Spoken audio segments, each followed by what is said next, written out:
যেন থামছেই না। প্রতিবাদের ভাষা করতালির মাধ্যমে এবং কণ্ঠে কণ্ঠে কণ্ঠে মিলিয়ে তারা কাঁধে কাঁধ রেখে হাতে হাত রেখে তারা এই যে গণমিছিল যেটি করছেন সেই গণমিছিলে তাদের যে প্রতিবাদের ভাষাটা আজকে খুবই ব্যতিক্রম রয়েছে।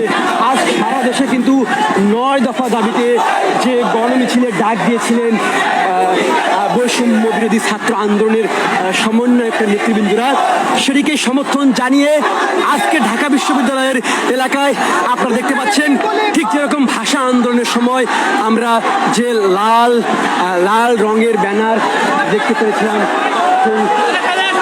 লাল রঙের ব্যানারে আমরা জানি না কেন দৌড়ঝাঁপ হচ্ছে, আমরা বুঝতেছি না। তবে দুই ভাগে মিছিলটি যাওয়ার সম্ভাবনা রয়েছে। ঠিক 1952 সালের কথা মনে পড়ে যায়।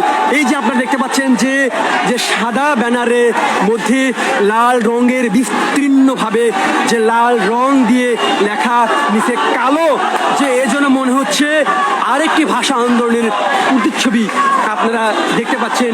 যে তবে তারপরও আমি আপনাদেরকে একটু পরে দেখাই যে এই রক্তাক্ত স্রোত যেখানে লেখা আছে, এই রক্তাক্ত স্রোত বৃথা যেতে দেবে না।